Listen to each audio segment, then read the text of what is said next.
그러므로 사람이 부모를 떠나 그의 아내와 합하여 그 둘이야 육체가 될지니 이 비밀이 크도다. 나는 그리스도와 교회에 대하여 말하노라.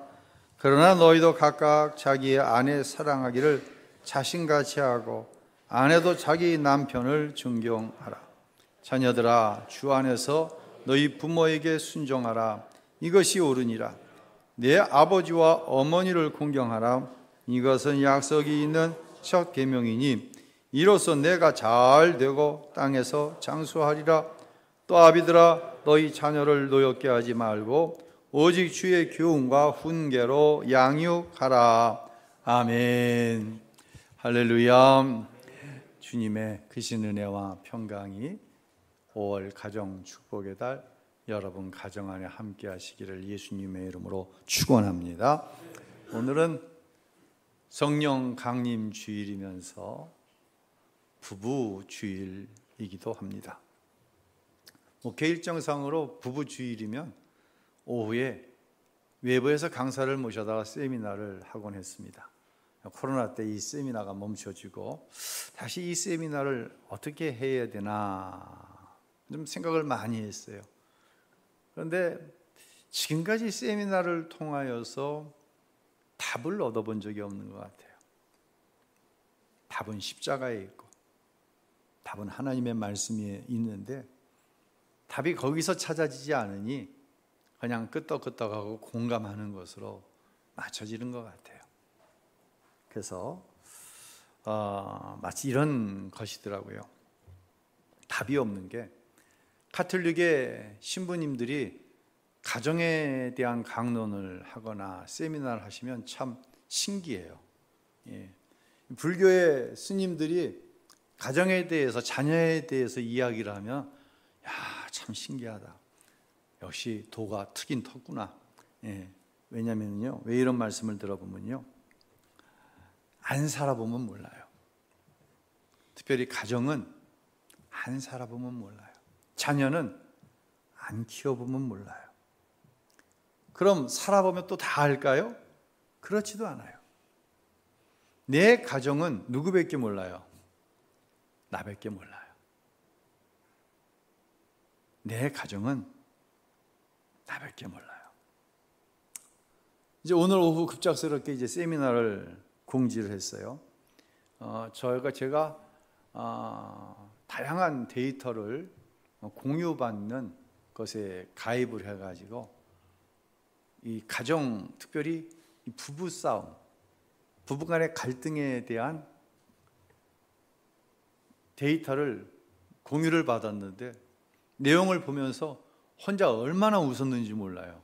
왜 웃었게요? 내 이야기하고 있더라고. 우리 부부 이야기하고 있더라고. 여러분은 아닌 것처럼 지금 이따가 한번 보세요. 이 말이 무슨 말인가 이제 여러분도 공감이 되실 거예요. 그런데 이 세미나의 내용을 들여다보니까 이거 청년들 이 세미나 들으면 다 결혼 안 하겠다고 할 것 같은데 라는 생각도 또 들었어요. 참 고민을 많이 했어요. 이걸 어떤 방향으로 이 세미나를 진행할 건가 고민을 하다 먼저 오후의 세미나 전에 1, 2부 예배 시간에 답을 얘기해 놓고 세미나를 진행해야 되겠다. 그래서 오늘 설교의 내용은 하나님께서 우리 가정에 말씀하시는 정답을 말씀드리고 오후에는 답이 없이 공감되어지는 내용을 함께하고 이런 문제가 있구나. 우리 가정에 이 문제는 내 문제만 아니라 우리 가정의 문제만이 아니라 모든 가정이 다 함께 겪는 문제이구나. 그런데 그 답은 성경 안에 있구나. 이렇게 좀 진행을 하려고 합니다. 부모를 겸손하게 하는 존재가 있어요. 누굴까요? 누가 부모를 겸손하게 할까요? 자식이 부모를 겸손하게 합니다. 2주 전 청소년부 주관으로 오후 예배 시간에 부모 초청 예배라고 하는 것을 처음 한번 시도를 해봤어요.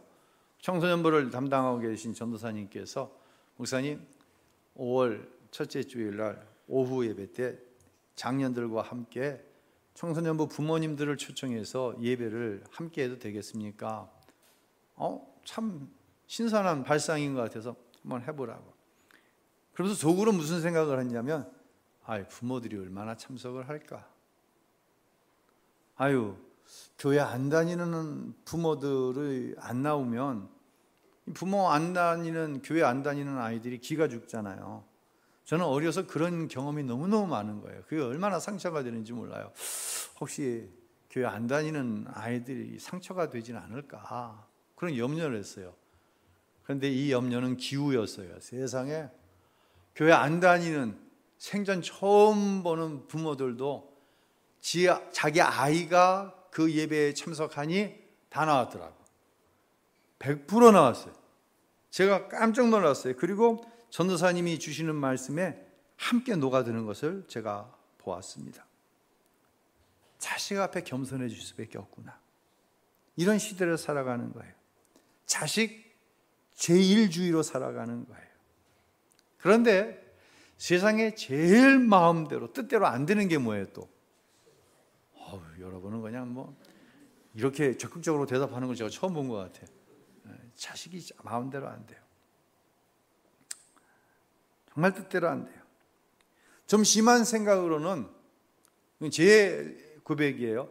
하나님이 나를 자식으로 겸손하게 하시는구나 라는 스스로 생각할 때도 많이 있어요. 어느 수녀님이 유진 피터슨이라고 하는 유명한 목사님이시죠. 목사님께 이런 질문을 했어요. 목사님, 결혼 생활이 힘이 드나요? 질문을 했어요. 제가 여러분에게 질문할게요. 여러분, 결혼 생활이 힘이 드나요? 아닌 것처럼 하고 있는 거예요 지금. 이따 오후에 제가 다 밝혀드릴게요. 무슨 문제가 있나? 목사님이 이런 대답을 했어요. 물론이죠. 내가 한 일 중에 제일 힘들었던 일이 결혼 후 결혼 생활을 하는 것입니다 라고 수녀에게 대답을 했어요. 혼자 살 때는 이 우주의 중심이 나 하나예요. 근데 결혼을 하면 중심이 하나가 더 생기는 거예요. 근데 이게 중심들이 서로 다른 배경에서 자라와서 특별히 지금까지 쌓아온 습관이라고 하는 게 있어요. 이 습관이 어떤 때는 남편 쪽이 쭉 올라가고 부인 쪽이 쭉 내려가니까 가정이 이렇게 삐딱하게 쉬어지는 거예요. 때로는 부인이 올라가고 남편이 내려가니까 또 이쪽이 삐딱해져서 이게 잘못하면 무너진다, 저거 쓰러진다. 그렇게 되어져요. 그러다 자녀를 낳게 됩니다. 자녀를 낳는 순간부터 부모라고 하는 기둥은 쑥 빠져버리고 말아요. 자식이 그 집안을 지탱하고 있는 거예요. 가정이 천국인 이유도 자식이고, 가정이 지옥인 이유도 자식이고, 이게 우리의 가정이에요. 우리를 겸손할 수밖에 없게 만드는 자녀의 문제라고 하는 것이에요. 결혼으로 한번 좀 되돌아가 보고서 이야기를 좀 하겠습니다. 어느 여자 청년이 결혼을 해야 되는데 신랑 될 사람이 신앙생활을 안 하던 사람이에요. 근데 부모님께 이 사위 될 사람을 소개하면 첫 번째 질문이 뭐예요? 신앙생활 하냐고. 이건 물어볼 게 뻔하단 말이에요. 그러니 자매가 남자친구에게 얘기합니다. 우리 부모님이 그렇게 물어보시면 뭐라고 대답할 거야, 자기? 앞으로 교회 다닐 거라고 얘기하지 뭐. 눈이 번쩍 뜨인 거예요. 이 믿음이 좋은 딸이 눈이 번쩍 뜨여서 그래, 꼭 그렇게 얘기해. 찾아간 거예요. 아니라다니까 물어봅니다. 혹시 교회 다니냐고. 지금 교회는 안 다니지만 결혼하면 다닐 예정이라고. 그럼 부모가 안 다닌다고 얘기하지 않으니 그거를 이제 받아들이는 거예요. 여러분, 첫 번째 함정에 빠지는 거예요. 그리고는 딸 결혼한다며 축하해. 그리고 묻죠. 신앙생활은 잘하지? 왜? 딸이 신앙생활 잘하니 사윗감 될 사람도 당연히 잘하지 않냐고 물어보는 거예요. 앞으로 열심히 교회 다니기로 했어. 이 이야기는 뭐냐면 니들 뒤에서 딴 얘기하지 마. 뒷담화 치지 마. 왜요? 자기에게 그런 경험이 있거든. 아이고 뭐 그렇게 신앙생활 잘하는 척 하더니 결혼은 믿지 않는 사람하고 한데 내 아이에게 그런 경험이 있는데 그 일이 누구 문제가 돼버리고 말았어요? 내 문제가 되고 말았어요. 그러니까 남의 자식 갖고 뒷담화하지 마세요. 반드시 누구 문제가 된다. 내 문제가 돼요. 누구에게든지 일어날 수 있는 일이에요. 그런데 이것이 왜 함정이냐면 교회에 나와주는 것과 예수 믿는 것은 완전히 다른 거예요. 그래 놓고는 한 달에 한 번쯤 그것이 며느리가 됐든 그것이 사회가 됐든 교회를 나오는 게 아니라 교회를 나와 주십니다. 나와 갖고는 그냥 반은 졸다가 그러다가 집에 가는 거예요.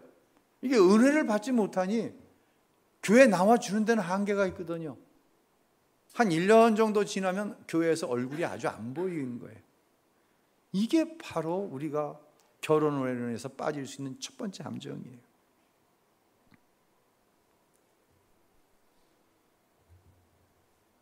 이렇게 되면 이젠 부모가 속상하죠. 야, 믿는 형제, 믿는 자매 좀 찾아봐라. 나는 그 사람을 사랑해서 안 되겠다고. 난 그 사람하고 아니면 결혼 안 되겠다고.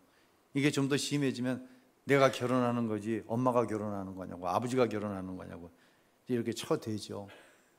자식 잃은 부모가 있습니까? 뭐 그런 얘기 하더라고요. 사익감으로 여자만 안 데리고 오면 된다고. 늦으시는 분들은 내가 하나 더 할게. 그럼 며느리감으로 남자만 안 데리고 오면 된다고. 요즘 동성애라고 하는 것이 성행하니까 며느리감으로 여자만 데려오면 땡큐라고. 뭐 이런 얘기가 나올 정도인 세상이니까요. 자녀와의 관계에서 일어나는 문제는 끝이 없는 것 같아요. 다시 말씀드립니다. 남의 자녀 가지고 말하지 마세요. 그 문제보다 더한 문제가 반드시 나한테 생깁니다. 목사인 저도 마찬가지예요. 첫 번째 함정이에요.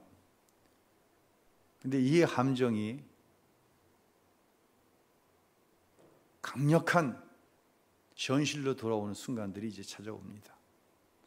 결혼을 할 때 주례를 부탁하는 부모님이나 청년들이 있어요. 그럼 그렇게 합시다 하고 나면 이 결혼 순서지를 가지고 와요. 순서지에 보면 신랑 신부가 서약하는 부분이 나오고 결혼이 성원이 됐음을 선언하는 성원 선언문이라고 하는 것이 나와요. 근데 결혼식장에서 만들어 놓은 그 서약문은 교회 예식에 사용하는 서약과는 달라요. 그럼 제가 이제 양해를 구합니다. 기왕 담임 목사를 주례로 세웠으니 교회 예식에 나오는 서약과 성원 선언문을 사용하면 어떠겠냐. 그러면 제가 그걸 이제 인쇄된 걸 줘요. 그럼 보면은 좋아해요. 목사님 이렇게 하겠다고.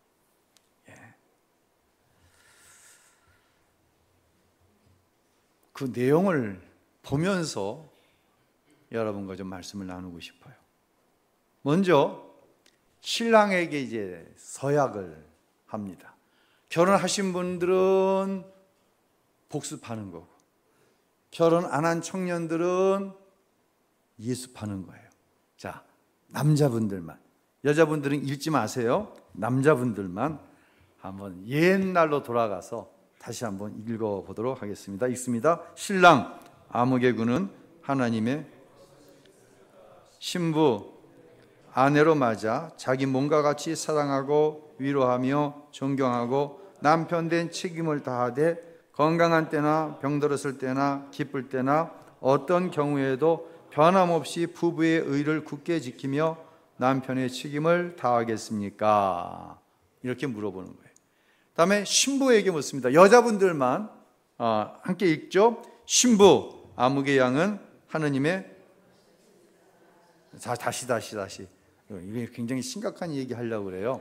여자분들 다시 읽습니다. 크게 시작. 신부, 하나님의 거룩하신 뜻을 따라 신랑, 남편 이름을 대도 괜찮아요. 남편으로 맞아 그를 사랑하고 위로하며 존경하고 아내 된 책임을 다하되 건강한 때나 병들었을 때나 기쁠 때나 변함없이 아내의 책임을 다하겠습니까? 자, 그대로 놔두세요. 함정을 발견하셨나요? 발견할 때까지 읽어볼까 한번. 이 서양문은요, 결혼을 하는 현재의 상황 속에 있는 여자의, 남자의 감정을 확인하는 게 아니에요. 이 서양문은요. 보세요. 신랑 누구는 하나님의 거룩하신 뜻을 따라 신부 누구를 아내로 맞아 자기 몸과 같이 사랑하고. 지금 사랑하냐고 묻는 게 아니에요. 지금 당연히 사랑하니까 당연히 감정적으로 좋은 최상의 상황이니까 결혼하겠죠. 자기 몸과 같이 사랑하고 위로하며 존경하고 앞으로 그렇게 하겠냐는 얘기예요. 앞으로 남편 된 책임을 다 하겠냐는 얘기예요. 병들었을 때 어떠한 경우에도 무엇 없이 지금의 이 사랑하는 감정의 변화가 없이 부부의 의를 굳게 지키며 아내의, 남편의 책임을 다 하겠냐고 묻는 거예요, 지금. 이게 함정이에요. 근데 대부분의 신랑 신부들은 지금 내가 신랑 될 이 남자를 사랑하냐, 신부 될 이 여자를 사랑하냐라고 묻는 서약으로 이 서약을 받아들여요. 아무 생각 없지. 무슨 아무 생각도 없지. 진짜 뭐 사람들은 다 자기 바라보고 있지. 예, 땀이 쭈줄 날 정도죠. 이게 제일 깊은 함정인 거예요. 사랑하니까 결혼하는 것입니다. 그런데 살아보면 현재의 이 사랑이라고 하는 감정이 속임수였다고 하는 것을 깨닫게 되는 순간이 오는 거예요. 누굴 속였어요? 내가 너를 속인 게 아니라 나 스스로를 속인 함정이었다는 것을 알게 되는 거예요. 자, 살다 보니까 아내가 치매에 걸렸습니다. 그런 일이 있어요, 없어요? 옵니다. 저희 어머님이 치매에 걸리셨는데요. 식사를 하시다가 안 보이는 거예요. 저녁 식사 어둑어둑해지는데 나가 보니까 바로 아파트 우리 동 문 앞에 계시네요. 거기서 자기 집을 못 찾는 거예요. 제가 엄마 왜 여기 계세요? 그랬더니 저를 몰라보고 거의 울먹이면서 당신 집 좀 찾아달라는 거예요. 이런 순간이 부부간에 오는 거예요. 소통? 무슨 치매 환자하고 소통을 해요? 아내에게 사랑을 느끼고 남편에게 사랑을 느끼고 싶습니다. 치매 환자에게 무슨 사랑을 느낍니까? 위로? 그런 거 없어요. 성적인 관계? 가능하지 않아요. 사회생활? 눈만 잠깐 뜨면 없어져 버리고 눈만 잠깐 뜨면 방에다가 똥칠, 오줌칠 하는데 무슨 사회생활이 가능하냐고요. 경제생활? 안 됩니다. 멈추어집니다. 이때도 변함이 없겠냐는 얘기예요. 그 서약을 하라는 얘기예요. 남편이 실직을 했습니다. 실직한 남편을 한번 생각해 보세요. 어떤 반응이 나올까요? 하루 세 끼 집에서 꼬박꼬박 차려주는 밥 먹고 있네요. 정년으로 퇴직해도 그것은 마찬가지겠지요. 아내 된 여러분, 남편에게 그동안 수고했다고 좀 쉬면서 앞으로의 우리의 좀 생활을 생각해 보자고 이야기하시겠습니까? 얼마나 인내하면서 그 이야기를 하시겠습니까? 100세 시대입니다. 60에 은퇴하면 40년을 가야 되는 거예요. 견디지 못하는 거예요. 왜요? 스스로에게 거짓된 서약을 했기 때문인 거예요. 시집 식구가 힘들게 합니다. 사업이 망했어요. 아내가 암에 걸려서 화학적인 치료를 하고 있습니다. 그 순간에도 변함이 없겠냐고 묻는 거예요. 그 순간에도 변함없이 부부의 의를 지키겠냐고 묻는 거라니까요. 근데 내가 보기엔 90%는 쏘아 넘어가요. 조금 더 극단적으로 부부지간에 누군가가 바람을 피울 수도 있습니다. 여러분, 남편이 바람 피우면 어떻게 할 거예요? 아유, 끝장이죠. 아니, 모가지를 그냥 땡궁. 완전히 끝이죠? 아니에요. 우리 예정문 집사님 오늘 나오셔서 이 얘기 들으셨어야 되는데.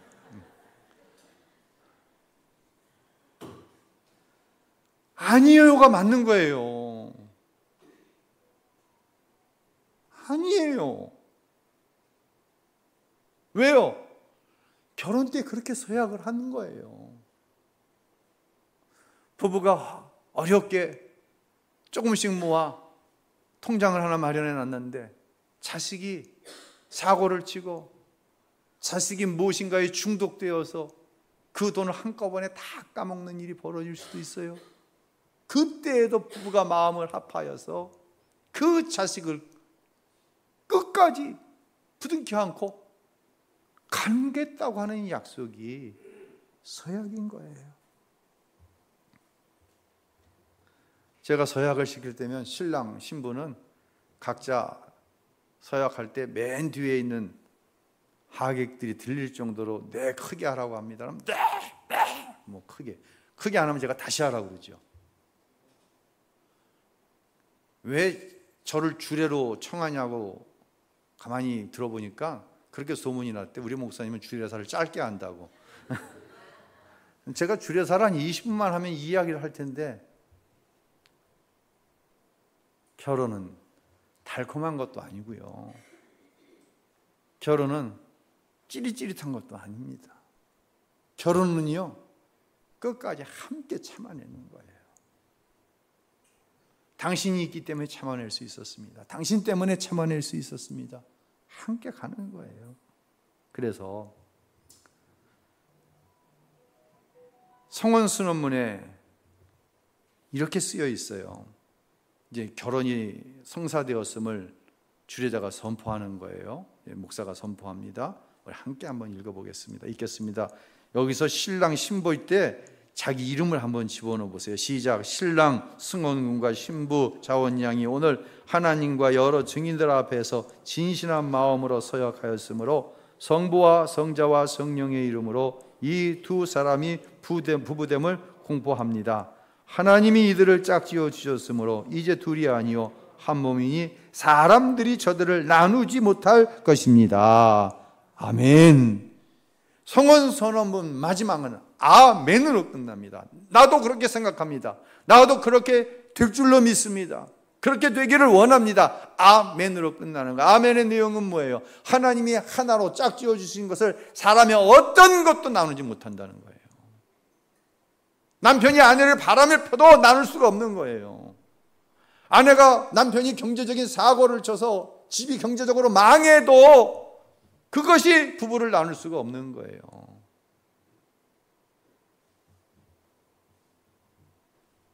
앞으로 결혼 후 되어질 어떤 상황도 하나님께서 짝지어 부부가 된 두 사람을 나누지 못할 것이라고 하는 선언인 거예요. 현실은 어때요? 다 속았다고 합니다. 남편들에게 물어보세요. 조용히. 그런 여자인지 몰랐어요. 그럼 그런 여자인지 알았으면 결혼 안 했을 거예요? 대답을 안 합니다. 대답을 안 한다는 것은 이건 긍정이거든요. 여자에게 물어봅니다. 그런 줄 알았으면 아니야. 여자들은 그 정도가 아니야. 남편한테 납치된 마음으로 살아가는 거예요. 나 그 남자한테 사기당한 기분으로 살아가는 거예요. 여러분 가운데 그런 여자 성도분들 많아요. 여러분, 남편이 속인 게 아니에요. 부인이 속인 게 아니에요. 스스로가 하나님 없는 욕심에 스스로 속아 넘어간 거예요. 뭐에 속아 넘어갔다? 하나님 없는 욕심에 속은 거예요. 그래서 결혼의 목적은 행복이 아니라고 누누이 말씀드리는 거예요. 결혼의 목적이 행복이면 왜 결혼을 했냐면 너 때문에 내가 행복하기 위해서 결혼하는 거예요. 근데 너 때문에 행복하지 않아. 그럼 뭐 해야 돼? 이혼해야지. 이건 정말로 잘못된 거예요. 내 자식이 앞으로 며느리 될 사람 때문에 행복했으면 좋겠다. 이건 본능이라니까요. 근데 며느리감 때문에 아들이 행복하지 않아. 이혼시키는 거예요. 마음속으로 며느리 자리를 지워버리는 거예요. 이 무서운 죄를 우리가 짓고 살아가고 있는 거예요. 사위 될 사람이 돈도 많고 뭣도 많고 뭣도 많아서 내 딸을 행복해 주기를 원하는 거. 이건 본능이에요. 근데 사위 때문에 내 딸이 행복하지 않아. 그럼 마음속에 사위를 지워버리는 죄를 짓는 거라니까요. 그러니까 첫 번째부터 함정에 빠져서는 안 돼요. 결혼은 목적이 행복이 아니라 뭐다? 거룩인 거예요. 하나님 앞에서의 구별됨인 것이에요. 하나님께서 사람을 지으실 때 성경에 보면 뭘로 지었다고 말씀하죠? 흙으로 지었다. 근데 영어 성경에는 이렇게 써 있어요. The dust of the ground라고 써 있어요. 이 dust of the ground라고 하는 것은 흙보다 좀 더 구체화한 거예요. 흙은 뭘로 이루어졌냐면 먼지, 티끌로 이루어졌어요. 그러니까 사람은 티끌에서 나온 거예요. 그래서 사람이 죽으면 흙이 되고 결국은 먼지가 되고 티끌이 되는 거예요. 그럼 짐승은 어때요? 짐승도 똑같아요. 짐승도 죽으면 흙이 되고 먼지가 되고 티끌이 되는 거예요. 그러면 사람과 짐승의 차이는 뭐예요?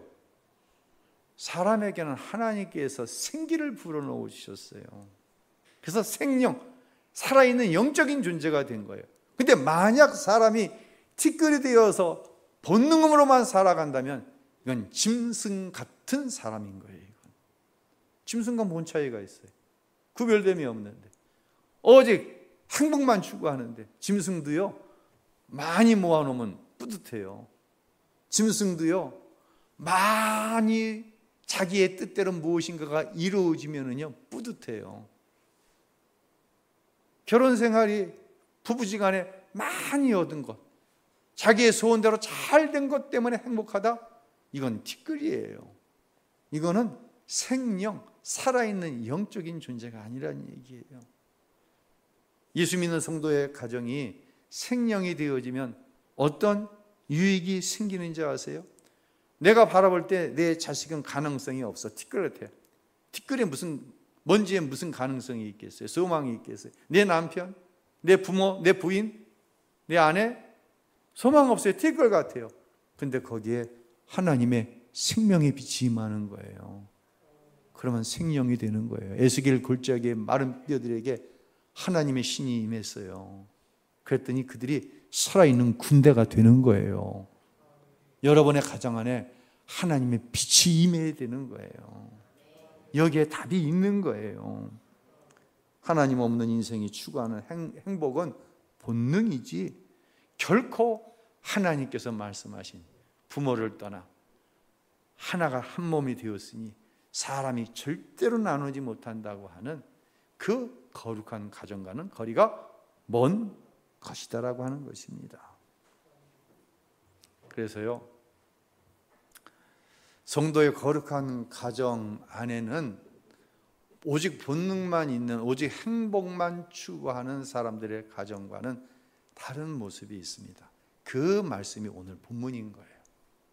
요약해서 좀 말씀을 드릴게요. 먼저 22절 한번 읽도록 하겠습니다. 시작. 아내들이여 자기 남편에게 복종하기를 주께 하듯 하라. 남편에게 뭐 하라고요? 크게 얘기하세요. 누가 하게 하듯? 주님께 하듯. 남편들 읽겠습니다. 남편들아 아내 사랑하기를 그리스도께서 교회를 사랑하시고 그 교회를 위하여 자신을 주신과 같이 하라. 남편들은 아내를 사랑해야 돼요. 뭘 주기까지? 주님께서 교회를 위해 생명을 주시기까지 남편들은 아내를 사랑하라는 이야기예요. 자녀들아 시작. 자녀들아 주 안에서 너희 부모에게 순종하라. 이것이 옳으니라. 자녀된 여러분 분명히 들으세요. 하나님께서 약속하신 이 땅의 모든 기름진 축복의 출발은 부모 공경이에요. 부모 공경을 빼어놓는 하나님의 축복은 없어요. 아멘. 마지막으로 부모들에게 하시는 말씀입니다. 읽습니다. 아비들아 너희 자녀를 노엽게 하지 말고 오직 주의 교훈과 훈계로 양육하라. 여러분 부모의 위선이 통하지 않는 시간이 반드시 옵니다. 우리 아이들이 중학생만 돼도 부모의 위선이 통하지 않습니다.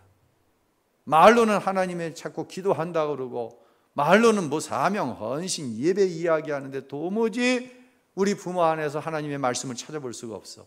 안 통해요 그거. 중학생만 되면 안 통해요. 그러니까 아이들이 화딱지가 나는 거예요. 창피해하는 거예요. 이게 뭐냐? 자, 남편 된 여러분, 아내를 위해서 우리 예수님이 우리를 위해 생명 주신 것처럼 생명을 주실 수 있나요? 남편 된 여러분 어떠십니까? 생명을 주실 수 있나요? 그래서 이게 십자가인 거예요. 어려우니까 십자가인 거예요. 그런데 남편들은 내가 볼 때 거의 줄 것 같아. 부인들 정신 똑바로 차리고 제가 물어봅니다. 부인된 여러분, 남편의 말에 복종하시겠습니까? 딱 세 사람이 아멘 하네. 다시 묻습니다. 아내된 여러분, 남편의 말에 복종하시겠습니까? 목사님, 아이고, 오죽해야죠. 웬만해야죠. 이런 못된 생각을 다 갖고 있는 거예요, 지금. 하나님의 말씀은 염두에도 없어. 웬만해야죠, 그냥. 오죽하면, 오죽하면 납치당한 기분으로 살겠어요. 오죽하면 사기당한 기분으로 살겠어요. 남자라면 지긋지긋해요, 지금. 속고 살아가는 거예요. 스스로 속이면서 살아가는 거예요. 성경은 분명하게 말씀합니다. 아내들을 향해서 남편에게 복종하고 순종하라고 합니다. 남편을 존중하라고 합니다. 마치 교회가 그리스도께 복종하듯 순종하듯 남편들에게 복종하라고 말씀하시는 거예요. 그러니까 이게 십자가라니까요. 예수님께서 가정에 대한 이야기를 하셨다고 지난주 말씀하셨잖아요. 내가 가정에 화평을 주러 온 것이 아니라 검을 주러 왔다. 검은 뭐예요? 싸우는 도구잖아요. 아들이 아버지와 딸이 엄마와 며느리가 시어머니와 다툴 것이다. 자기 십자가를 지고 나를 쫓지 않는 자는 나에게 합당하지 않다. 아내를 생명을 주기까지 사랑하는 것이 남편이 지어야 될 십자가고, 남편을 말에 복종하고 남편의 뜻을 존중해 주는 것이 십자가이기 때문에 힘든 거예요. 자식은 부모를 공경해야 되는데 부모가 나에게 해준 게 뭐가 있어? 아이고, 부모가 말도 하기 섞기 싫어. 생각이 달라도 어쩌면 이렇게 우리 부모님은 내 생각과 맞지 않아? 자녀된 여러분, 그런 부모를 공경하기 어려우니 이게 십자가인 거예요. 부모된 여러분, 자녀들 앞에서 하나님 말씀대로 행하시길 바랍니다. 그러지 않으면 자녀들이 노여워요. 우리 부모가 예수 믿는다 그러면 지겨워요. 창피해요. 우리 아버지가 목사님이래. 아버지가 목사인데 남들 앞에서 아버지가 목사라는 이야기하지 않는 목사님 자식들 얼마든지 있어요. 내 자식이 그럴 수도 있어요. 지겨우니까.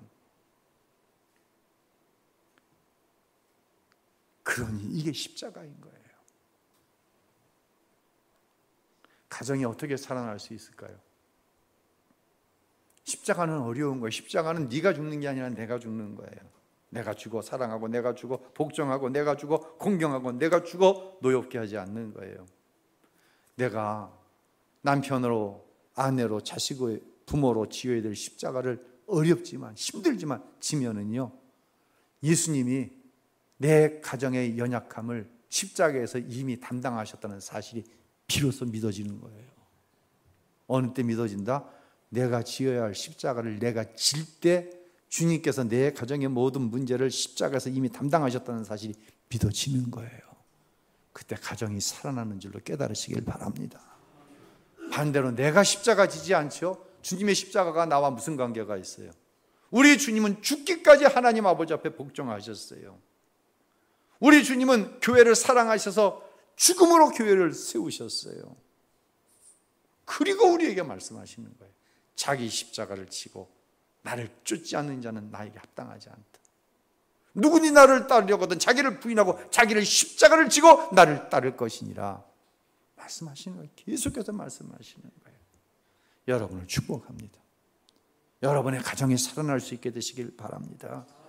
그러기 위해서는 내가 지어야 할 십자가, 그 십자가를 지고 우리 예수님처럼 골고다를 언덕할 때 힘이 부족한 거예요. 도저히 힘이 부족한 거예요. 예수님도 그래서 그 십자가를 끝까지 지고 올라가지 못하시고 구레네 사람 시몬이 그 십자가 지고 올라갔잖아요. 그 정도로 십자가는 어려운 거예요. 십자가가 쉽기 때문에 여러분에게 지라고 한다면 그 십자가 누구든지 질 수 있겠죠. 근데 나 자신을 볼 때 지는 것 같은데 못 지고 있는 거예요. 그러니 우리는 주님 앞에 나아가는 거예요. 주님, 이 십자가 내 힘으로는 칠 수 없습니다. 이 십자가 감당할 수 있는 힘을 나에게 주옵소서. 이 십자가를 믿음으로 감당하지 못하는 나를 불쌍히 여기시고 내 아내를 사랑할 힘을 주시고 내 남편을 존중할 힘을 주시고 내 부모를 공경할 힘도 주시고 내 자녀를 노엽게 하지 않을 말씀에 순종하는 믿음도 나에게 주시옵소서. 제일 교만한 사람, 가정을 위해서 기도하지 않는 사람이에요. 자기 자신을 위해서, 자기가 지어야 할 십자가를 위해서 기도하지 않는 사람, 교만한 사람이에요. 하나님 없이 할 수 있다고요? 죄송합니다. 해보세요 한번. 셈이나 인문학, 철학 한번 해보세요. 그 가정이 살아나나. 잘난 척도 하지 마세요. 내 아이가 왜 꼭 보여줄 부분만 보여줍니까? 하나님께 맡겨야 될 부분은 절대로 안 보여줘. 그리고 살아난 것처럼 그렇게 힘이 들면서 왜 십자가 앞에 나와 기도하지 못하냐는 얘기예요. 믿음 없는 거예요. 하나님이 살아계신 거 안 믿는 거예요. 십자가에서 예수를 만난 경험이 없는 거예요. 가정은 나에게 주어진 십자가 내가 질 때, 그런데 이 십자가를 지기가 너무 버거우니 주님 앞에 나와 이 십자가 질 수 있게 나에게 힘을 달라고. 우리 예수님도 그렇게 기도했어요. 하나님, 하실 수만 있으면 이 십자가 나에게서 옮겨주세요. 그러나 내 뜻대로 마옵시고 아버지의 원대로 되게 해주세요. 이 말은 뭐예요? 나에게는 이 십자가 지는데 너무 힘들어요. 아버지 하나님, 이 십자가 질 수 있는 힘 나에게 주세요. 예수님도 그렇게 기도하셨잖아요. 그때 십자가를 지을 수 있는 힘을 아버지 하나님이 주셨던 것처럼 저와 여러분에게도 주실 줄로 믿습니다. 다시 말씀드립니다. 그때 가정이 살아날 줄로 믿으시기를 바랍니다. 그런 은혜의 역사가 여러분 가운데, 여러분 가정 안에 있게 되시기를 예수님의 이름으로 축원합니다.